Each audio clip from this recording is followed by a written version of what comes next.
श्री राम समर्थ। मैं 13। हम अपने को ही सुधारने का प्रयत्न करें। वस्तुतः कुछ न करना, हम कुछ करते हैं या हमें कुछ करना है, ऐसा न लगना ही परमार्थ है। देह और मन को निरंतर चुलबुल करने की आदत हो गई है।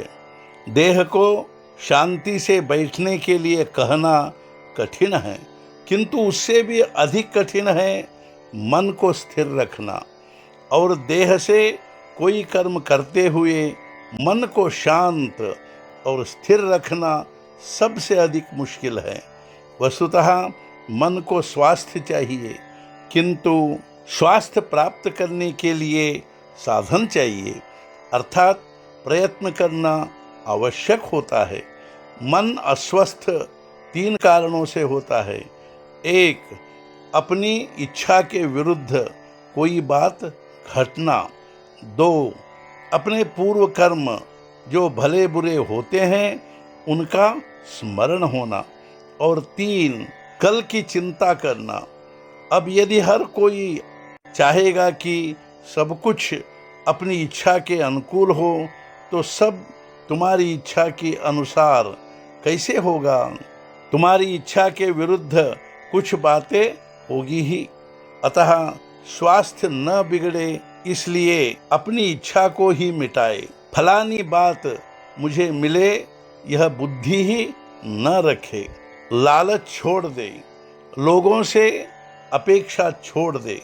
जो कुछ होता है वह प्रभु राम की इच्छा से हुआ, ऐसा कहे। हर बात प्रभु राम ने की, ऐसा कहने का अर्थ है भगवान के अनुसंधान में नित्य रहना। हमारा अहंकार सचमुच कितना गहरा पहुंचा होता है, जरा सोचो।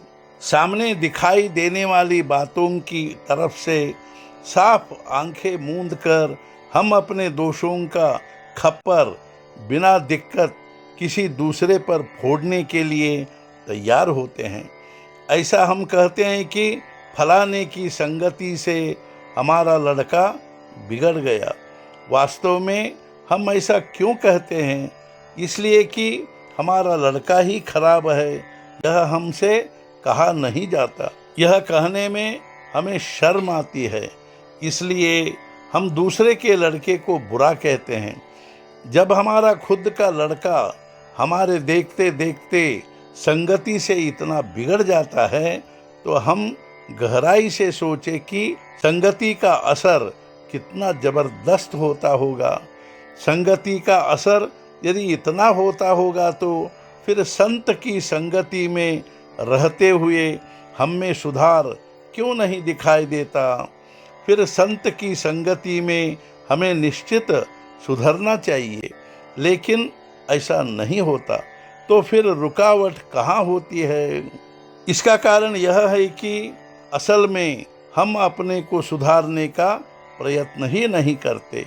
हम वास्तव में सब जानते हैं, किंतु प्रयत्न करना नहीं चाहते। वासना के जाल से बाहर निकलने का प्रयत्न ही नहीं करते।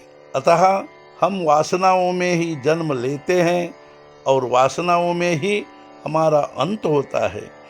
अब इसके लिए एक ही निश्चित उपाय है, और वह है भगवान को अनन्य भाव से शरण जाना।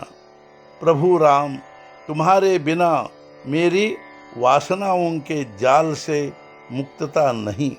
तुम रखोगे, उसी में मैं प्रसन्नता से रहूँगा। तुमसे मेरा प्रेम हो, ऐसी लगन और तड़पन से हम प्रभु से कहे और निरंतर उसी का नाम हृदय में रखे, तब वह उदार प्रभु तुम पर अवश्य कृपा करेंगे। विश्वास रखो। आज का मुख्य विचार, वासनाओं का क्षय भगवान के अधिष्ठान से ही होगा। यही एक उपाय है। सद्गुरुनाथ महाराज की जय। जय जय रघुवीर समर्थ।